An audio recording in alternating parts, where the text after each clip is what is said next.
Good morning, everyone.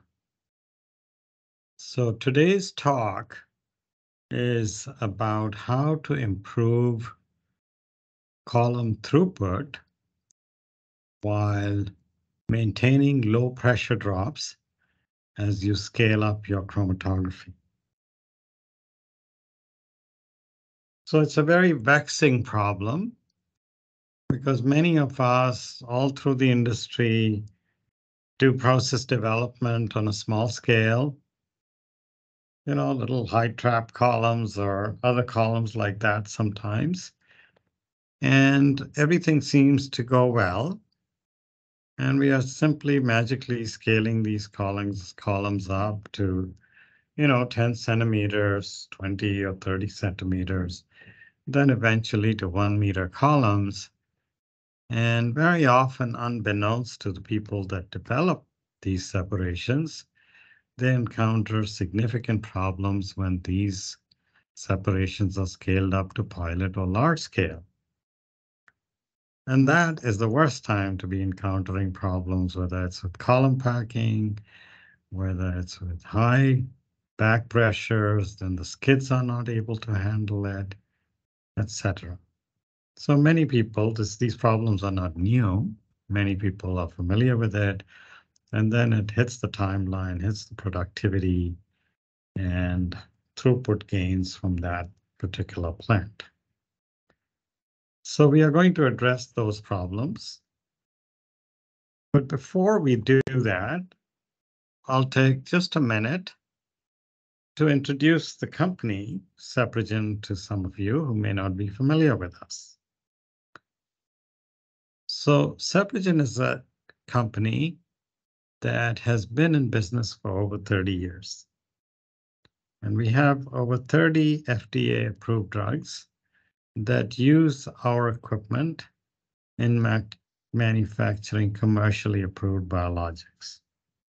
We have over 200 global installations and 2 major COVID-19 vaccines are made using our equipment. So these are not experimental drugs. These are literally in the arms of thousands of patients. Okay. So, and then of course, Seprogen's COVID vaccine products are well known in the industry, certainly by companies who made their vaccines using our products, and we were able to deliver this equipment in record time, okay, during the Delta wave, for instance. Now, Seprogen is an innovation leader in reducing time to market and reducing capital cost and cost per dose. And how do we do it?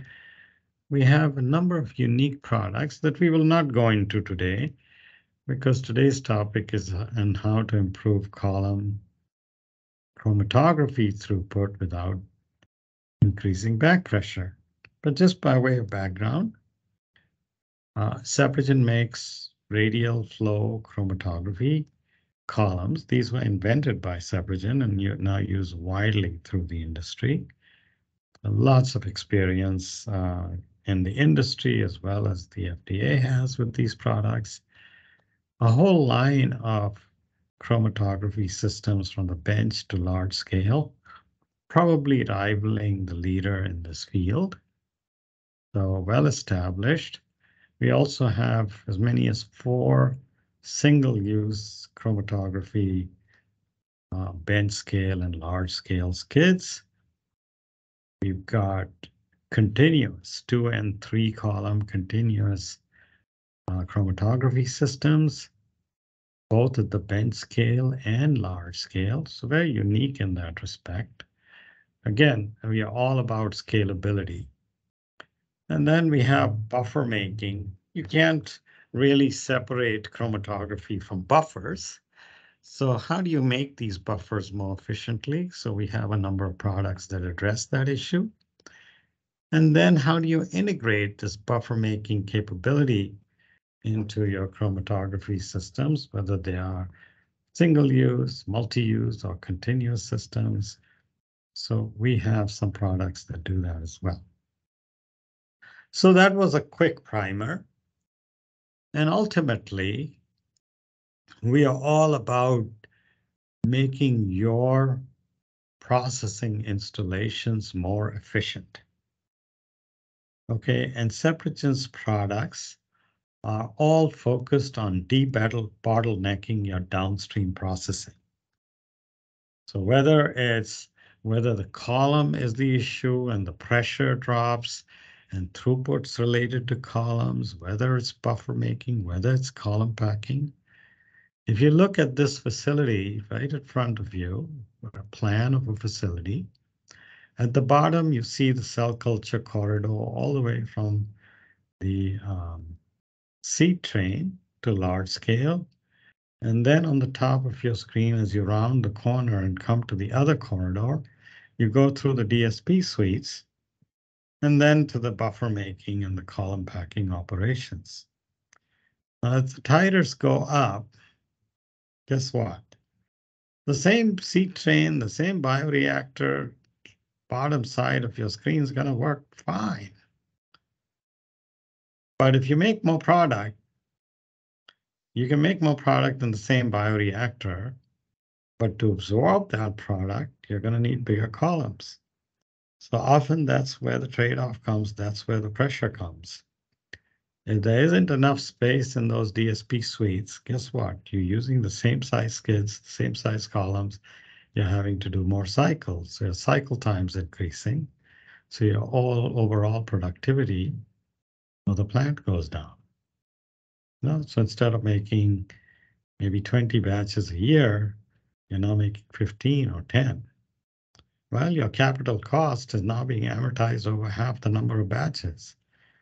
So your cost of goods is going to be impacted. Or you're going to put additional people if you're doing round-the-clock shifts, and your variable costs, your FTEs are going to go up, right? You're going to have workflow issues. And of course, as you have bigger columns, well, guess what? You're going to need bigger space to pack those columns. You're going to need bigger kitchens to make the buffers in and more torts lining up that corridor. So that's a frequent problem. And of course, if your columns are flowing slower because you're having back pressure issues, it's like the body having high blood pressure. Guess what? Everything slows down. You can't run as fast. You can't do things as fast. So, the column's kind of the heart of the process here, or at least the downstream part of the process. And if you're not able to get as much productivity and flow out of it, it impacts the productivity of the whole plant. Okay, so that's why we are addressing this issue now. And we come from a base of experience, because while many of you may not be familiar with radial flow chromatography that I'm going to talk about now and how it addresses this issue, many of you are. And this technology is proven out there. It's not, for some of you, it may be a new concept, but many others have tried it, and there are a whole host of drugs using these. And so people at these companies, many companies and many lines using this technology. And certainly the FDA is familiar with it. But we'll go through it in a stepwise manner today. And so first, let's kind of define the problem. Chromatography problems, throughput and pressure. What can radial flow, superflow columns do? Well, on the left-hand side is a conventional column that many of you are used to. No big deal, small column, pack it with resin, push the adjuster down, and you pretty much run, 100, 300 centimeters per hour, few minutes residence time, 2 minutes, 3 minutes, 4 minutes, 5 minutes residence time. Everything looks good. Well, then you scale it up, and eventually the sizes that are on the right-hand side Well, certainly doesn't look that easy as the one on the left. You can't just move the adjusters up and down. You've got to have hydraulics moving these things. You cannot just have a 10 centimeter or 3.5 centimeter bed and run a quick um, separation on our bench scale systems. You got to have large packings. You've got to have large systems to pack these columns. You have to have large systems to run them. If you have very tiny beds or short bed heights, well, the packing efficiency in these large columns is not so great. So they tell you, well, you should have at least a 20 centimeter bed column. Well, really? Because you can do separations with a ion exchange or affinity even on membranes. You don't need 20 centimeters. Where did that come from? Well, a lot of times because that's the minimum bed height that large columns need in order to pack them properly. Residence time, yes, but that's another matter, and we'll address that shortly. So when you have to change these bed heights as you scale up to ensure that uh, you get even flow through these columns, that they're packed properly, guess what? The higher bed heights give you higher back pressures. And your low pressure skids can only tolerate certain back pressures. And with certain resins, sometimes during loading, sometimes during elution, the back pressures go up. And then again, you have to slow the flow rates down. So that's annoying. It also leads to increased cycle times, increased um, pressures, longer, um, longer times for people, maybe multiple shifts, disrupts workflow, and has certain deviations be recorded in your process logs, and eventually leads to lower productivity. So enter radial flow chromatography. So some of you who are not familiar with it might be asking, what is radial flow? Well, everyone knows what conventional flow is, conventional chromatography or axial chromatography is. Doesn't really need a lot of explanation. You have an adjuster, the flow comes in through the top. There's a frit on the top of this column at the bottom of this adjuster. And there's a frit on the bottom, and the resin, this white stuff, is sandwiched between these two frits. That's it. So the flow takes place axially along the axis of the column. Well, radial flow kind of switches that paradigm, 90 degrees. And how do we do that? Well, in these columns, the flow comes in through the inlet, in which the radial channels that distribute the flow, not disperse, but distribute the flow to the entire periphery of the column. So inside the column, but the periphery of the column.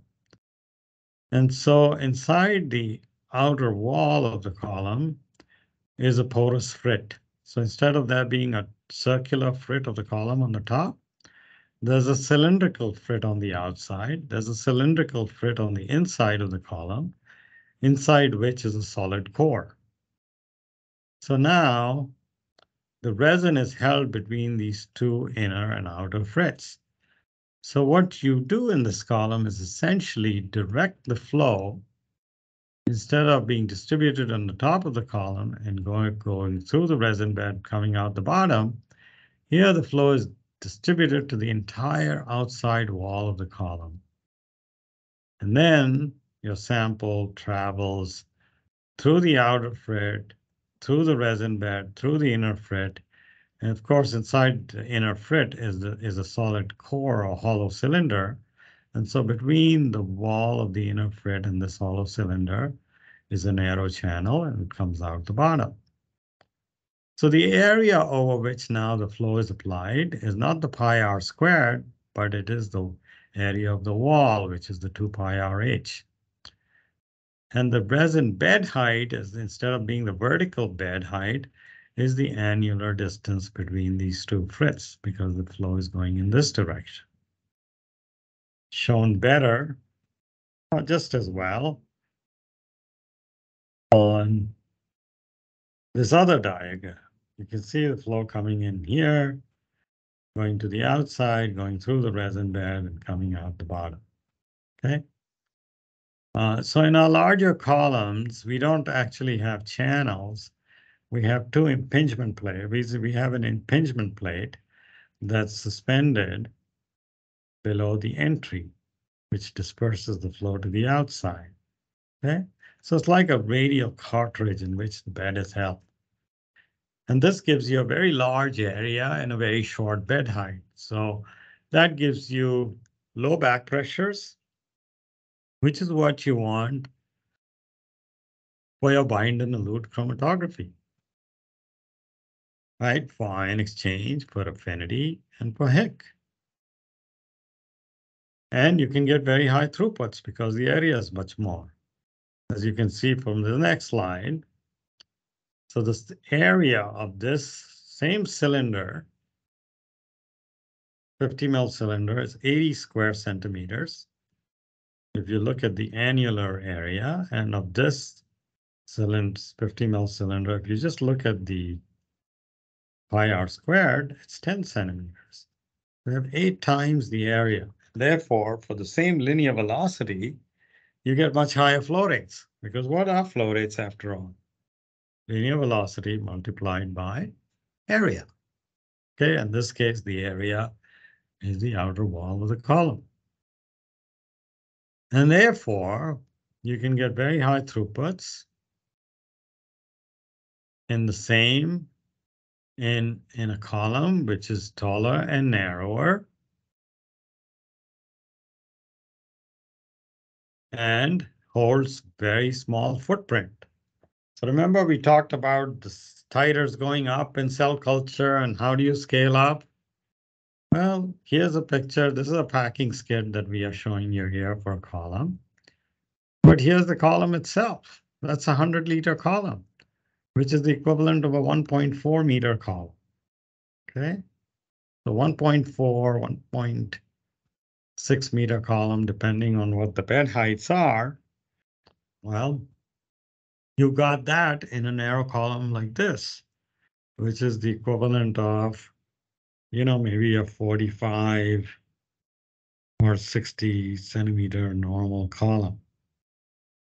Okay, so, and you get that kind of, so not only do you get that capacity of resin in the column, but for that same capacity, you get much higher throughputs.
by simply changing the column format.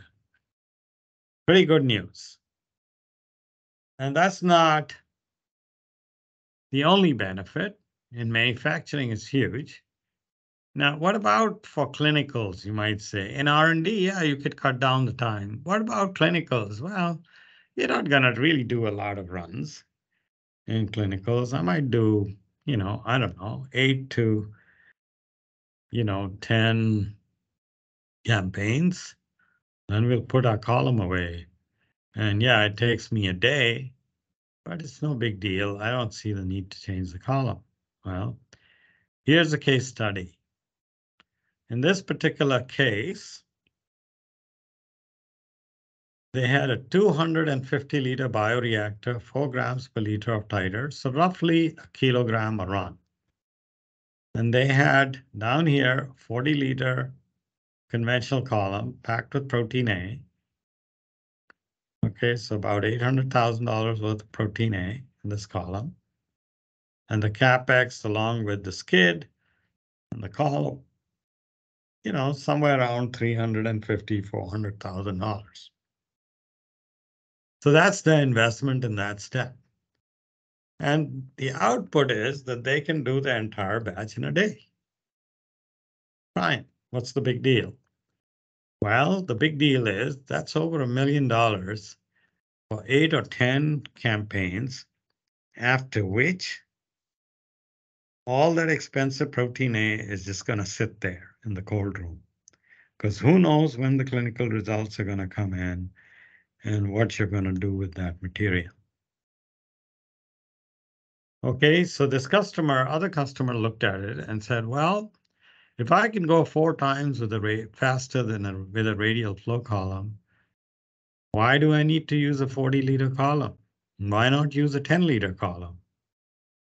And in the same amount of time, if each cycle, let's say I'm generous, instead of 1 hour, I give 2 hours for the cycle, between cleaning and changeover and all that. I program my equipment to do 4 cycles. I can just use a 10-liter column, do 4 cycles in a day, 2 hours each, and 8 hours, I'm done with the entire batch. And why would I do that? Well, the amount of protein A that I require now goes down from 800,000 to 200,000. The reason is 600,000.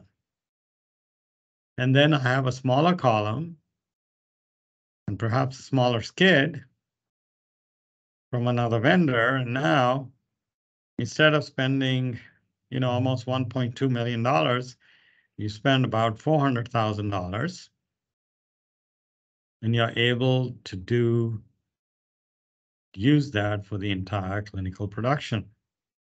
You saved on $600,000 worth of protein A. Is that worth it?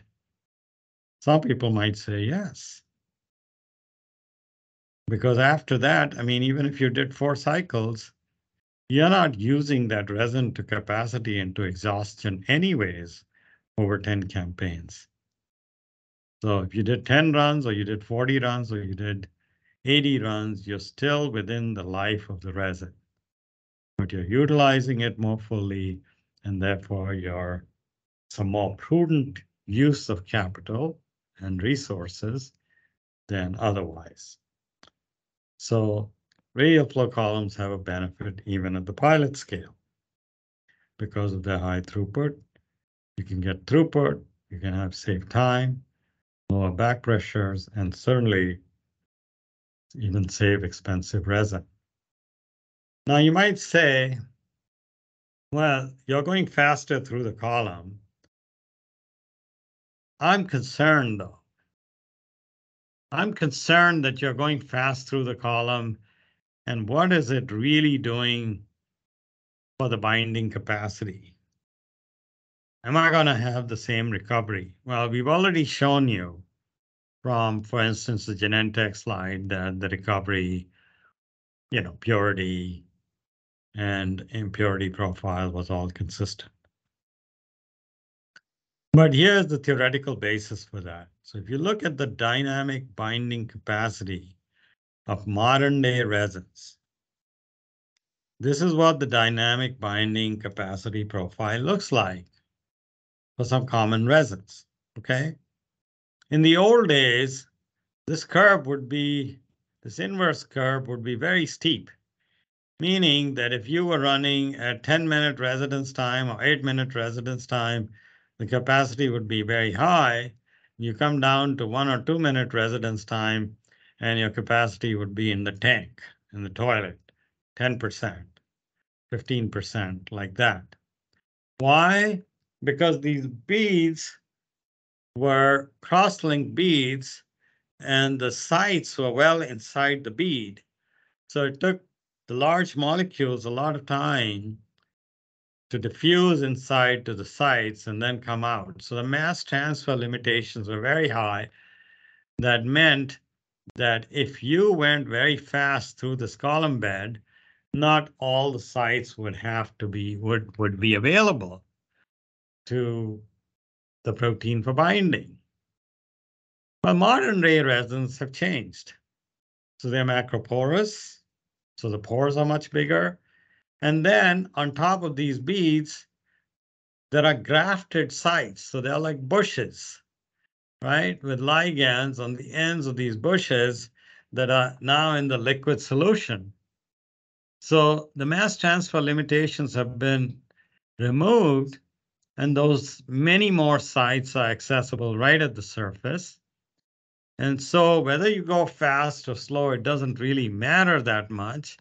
As you can see, like if you look at this map select extra, whether it's an 8-minute residence time or 4-minute residence time, it doesn't matter. Capacity is unchanged. It goes down about 5%, going down to a 2% to 2-minute residence time. So, the residence time reduction from 5 or 6 minutes to 2, even 1 minute, may be of the order of 5 or 10% reduction in dynamic binding capacity, right? But what you get in return is a 4x improvement in throughput. Now that's a bargain. That's a bargain. Why do I say that? Well, if you could reduce that column because you're going 4 times faster, you can reduce that column from 40 liters to 10 liters because you're going 4 times faster and you can do 4 cycles. Well, even if you've lost like 10% of dynamic binding capacity, guess what? You just use a column that's 10% bigger. So instead of 10 liters, you're using an 11-liter column. You still saved a lot of resin, right? You may not have saved 30 liters, you may save 29 liters. Okay, still a lot of money. So, you can compensate that for that very easily, but what you can't compensate for is if your cycle time for doing multiple batches, because your titers are high and now you're having to do 8 or 10 batches, and that's taking you a week or taking 2 weeks, and you can cut that down to a few days. Well, you gladly do that because now you can have the capacity of your plant available, which you wouldn't have otherwise have available.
And then you might say, well, that's great. I can see how you can reduce, you can reduce the back pressure. Sure, looks like you're able to go much faster. But this is a problem that we really see at clinical stage. I'm seeing that with our clinical, but isn't it too late to change from axial to radial? Maybe we'll do it on new products that come along. Well, no, it's not too late. That's a fallacy. Okay. People say that about resins because that directly impacts CMC. You write down in your CMC application that you're using this resin and you're using these buffers and you're flowing at this flow rate, etc. But if you were to change a pump, you would do that without blinking an eye, right? Or if you were to change a valve. So this is a hardware. If you were to change a tank, you wouldn't think twice about it. Well, this is a hardware change. And unless specifically written in your CMC application that you are to use an axial column, there's nothing that's precluding you from doing that, to making that switch. So here's a test case that we talk about. Here's an actual case. This is a case study. So this is a customer, Chiron, and at that time today's Novartis, but at that time they were in phase 2 of making a well-known growth factor, which is now approved. So they have 2 of these that are FDA approved. And this process was done, it's a lab scale work, picture or chromatogram of lab scale separation that was done on a copper chelating resin, okay, on axial column. And so that's the load, that's the elution. Well, unfortunately, this process got scaled up into manufacturing when they saw all kinds of pressure issues. And the process was taking, and of course, with chelating resin, long wash cycles, right? Everyone's familiar with those. So the cycle time is very long, can't be done in one shift. And the process is being done across multiple shifts. And during shift changeovers, etc., there are many problems. And that year, they had already lost 3 batches.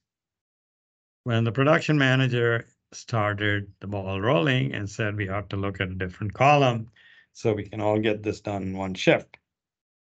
And so they tried a radial flow column. Yeah, no question. It went. We were able to help them get the process done faster. And then there was a question of switching. So we went to the CMC guys and asked them, well, can we do the switch? And they said, well, I don't know. We have to look at the CMC application. Because like anything in validation, you said, this is what you're going to do. That's what you're going to do, right? You first you tell them what you're going to do, and then you do what you told them you're going to do. So we asked them, well, have you specified what kind of column you're going to use? And they said, no, we've specified the resin. We've specified what are the elution, wash, equilibration buffers. We specified the buffers. We have specified the linear velocity during loading, and that needs to be 100 centimeters an hour or 0.16 bed volume per minute or CVs per minute. So we got our answer, and he said, as long as you keep those, we are good. You can use any column. We've not, and of course, all the final criteria, purity and yield and all that has to work, and you need to make sure the columns are well packed, and you can, the HETP, the asymmetry, and all that look good. So, anyways, that's what was done. Eventually, this was scaled up to a 20-liter column. And the client said, okay, we are going to keep the loading flow rate the same, 0.16 bed volume a minute. We going to adhere to, even though they could have gone a little faster, they didn't. But they said, hey, we can crank up the equilibration flow rate. We can crank up the wash flow rate, which is a big deal. We'll crank up the elution flow rate. We crank up the regen flow rate. So here you can see they did that. and the process time was much reduced. They also found, curiously enough, that the capacity utilization in this column was better for them. So we write that down from 5.3 to 6.85 megs per mil is what they got. Don't know why, but anyways, that's a curious fact. So these unique little wedge columns, how do you pack them? Well, first, how do you pack a radial flow column? On the left hand, you know, the strip over here, you see from the top. First, you look at the top diagram, you fill up the column from the bottom with buffer. And as the buffer fills up, air is displaced from the two packing ports that directly access the annular chamber between the two fits. So once the column is primed of air, then make a packing slurry and pump it in through these packing ports. In large columns, they're like 4 packing ports, 90 degrees apart. And the buffer goes, and the packing slurry goes in, and the excess buffer is driven out from the top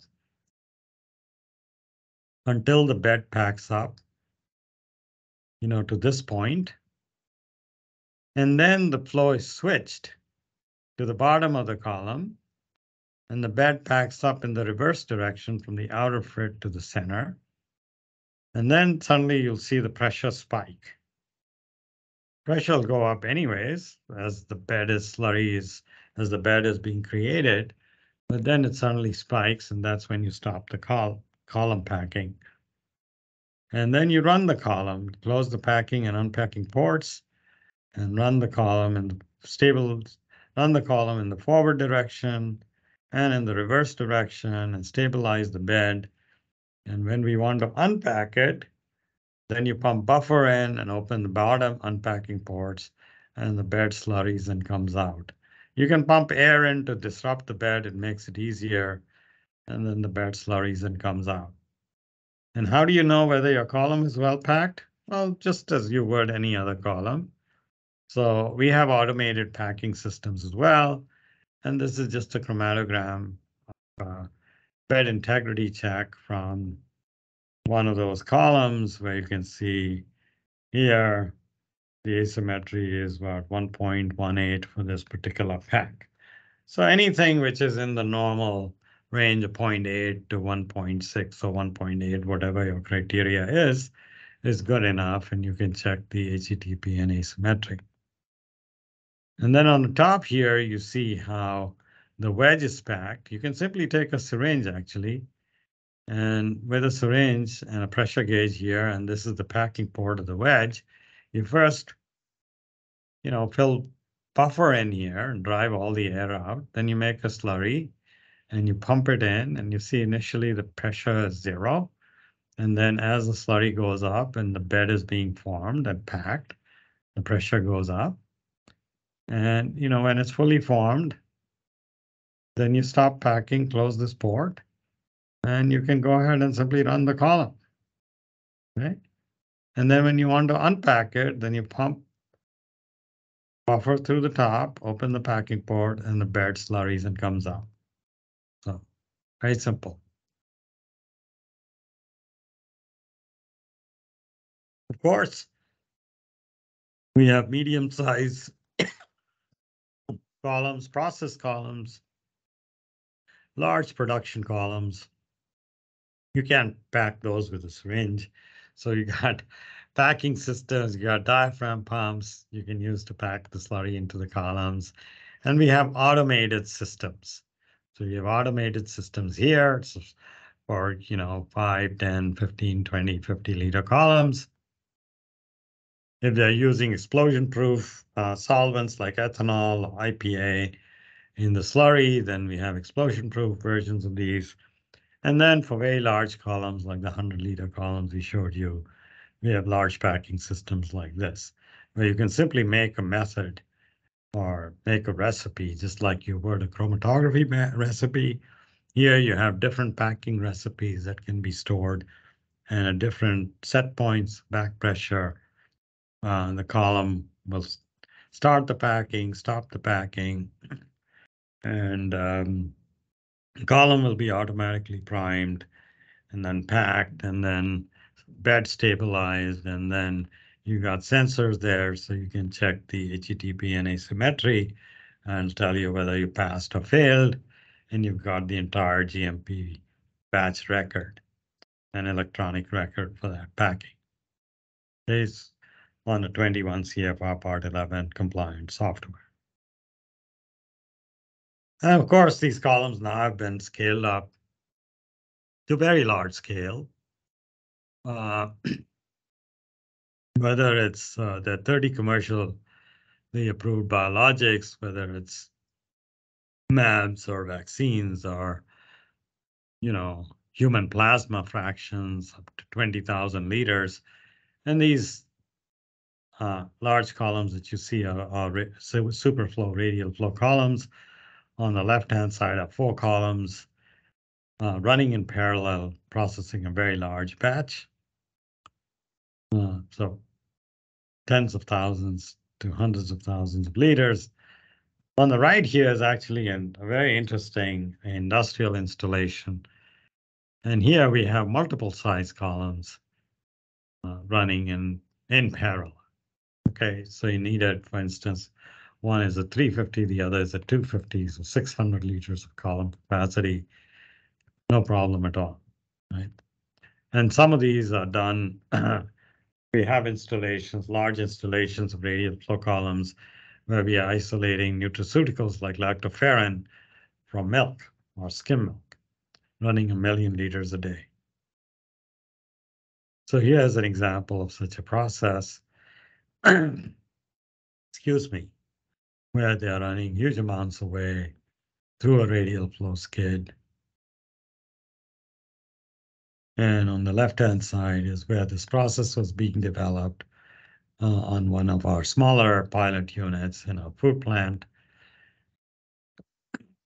Excuse me. And what you see on the right-hand side, of course, the salmon-colored liquid is the lactoferrin. So that's the output. So that gives you a sense of how you can go at such high throughputs. So whether it's tens of thousands of liters, 1,000,000 liters a day, very high throughputs with no back pressures.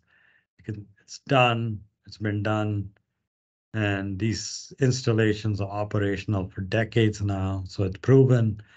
And if it's something that's you guys are new to, certainly encourage you to reach out to us. We'd be happy to work with you and show you how you can do this rapid scale up from the bench all the way to large scale without encountering these issues. And you can work in very small footprints and get very high throughputs. Now, and of course, these are very large installations. And just a little bit, so these columns, you can use anyone's skids with these columns, anyone's systems or skids. But if you find you're limited in terms of the ability of those skids to run at higher throughputs, we certainly make Chrome systems as well. Right, so all the way from the bench scale to on the right are 30 liters a minute, 60 liters a minute skids. And they come with all the sensors, all the valving, UV, pH, conductivity, gradient functions, 21 CFR Part 11 compliant software. You don't need these to run our radial columns. You can run them with anyone's skids, but should you decide to look at these skids, we can certainly provide them for both our radial flow columns, our conventional columns. Lots of benefits for these things that I won't talk about today. And then if you're using pre-packed columns or interested in pre-packed radial flow columns or not, you may be using other people's columns. They also have a line of single use with chromatography systems, meaning that the entire flow path, including all the sensors and all that, are disposable, all come pre-assembled, pre-sterilized, if that's something of, and again, very easy to use software, very easy to change the flow kits, and very low hold-up volume, low footprints. Happy to talk about you if there's any one of you in this group or people that you might know that are interested. And then we're talking about high throughput, high productivity. You can use radial flow columns, but uh, many people are going to continuous processing.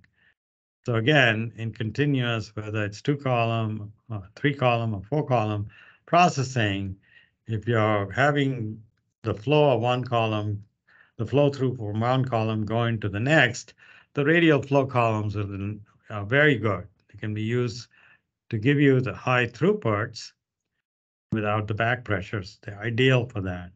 And then we also make these continuous chromatography systems, whether on the right-hand side, you see a 3 column bench scale continuous system, and on the left-hand side, you see a 600 LPH continuous 3 column chrome system, complete with software and everything that we provided for large-scale manufacturing. And these come incidentally with the innate ability to create their own buffers. So you don't have to, if you're doing continuous production, you don't have to make huge amounts of buffer because you can just use Wi-Fi and the stock acid and base component of the buffer, concentrated acid and base components, and then the salt, and all of them will blend in together to give you a 1x buffer, whether it's an equal or wash solution buffer with the right pH and conductivity.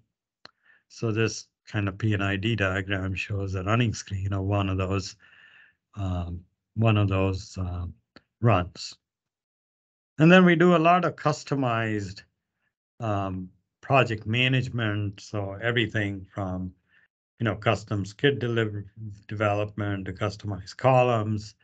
And we work with you on a project basis. And we have, again, mechanical, electrical, software team.